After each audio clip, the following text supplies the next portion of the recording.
Hello, my beautiful caregivers. Welcome back to my channel. Today we are going to talk about the stress and worry of caregiving. I know so many of us, we stress and we worry a lot being a caregiver, a little bit more than someone who may not have the responsibility of taking care of someone else. So today we're going to talk about worry and stress as a caregiver. Let's get into it.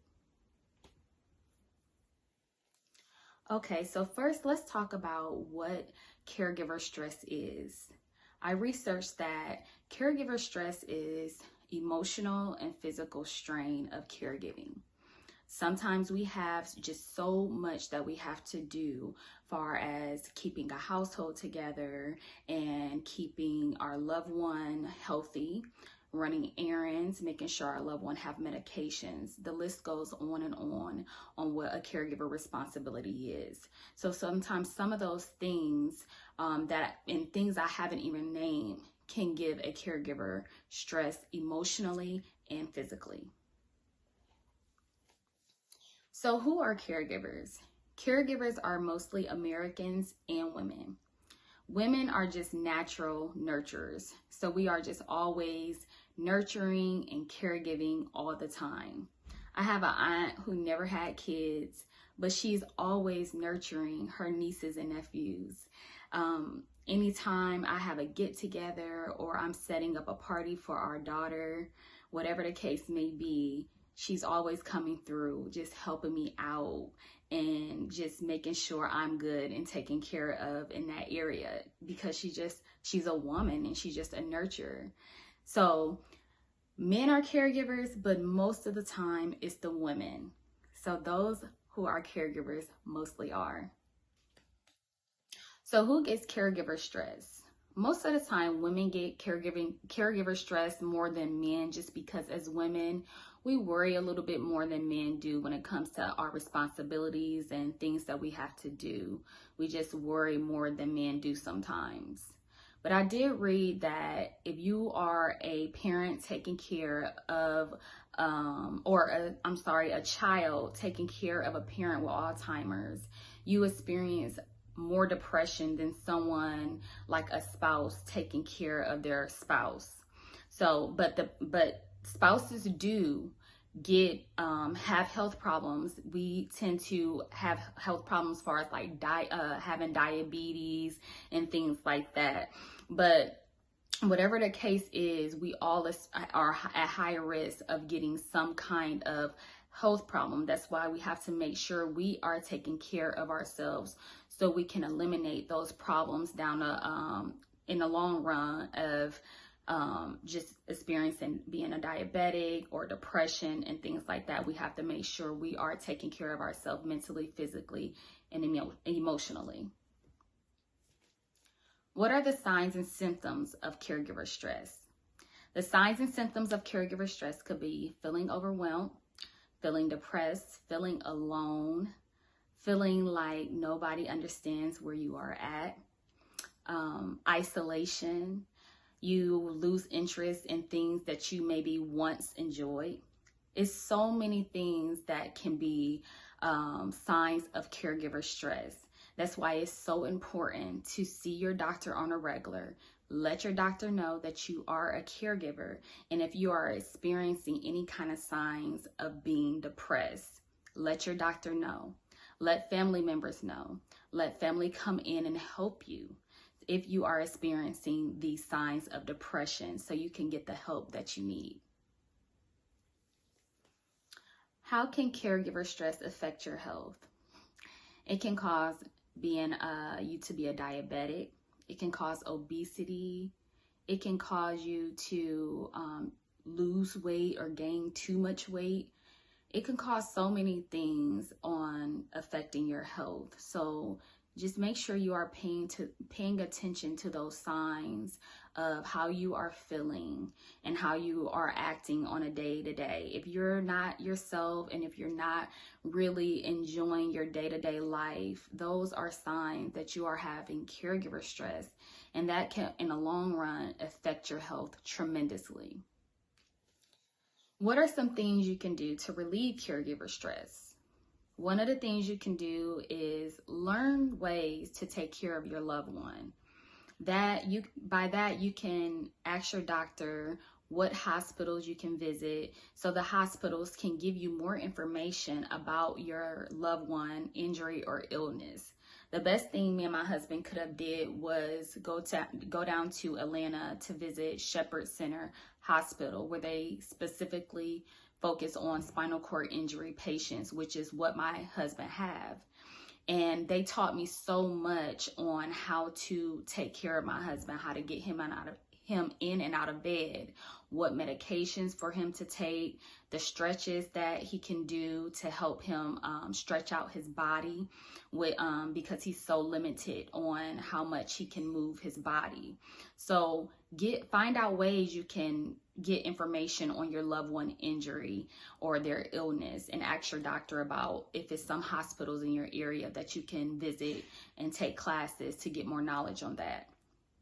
Another way you can relieve caregiver stress is joining a support group. That way you are around other people who are experiencing the same things that you may be experiencing, and you can lean on one another, talk to each other, and just get different methods and resources from one another. Another thing you can do to relieve stress is maybe taking time for yourself.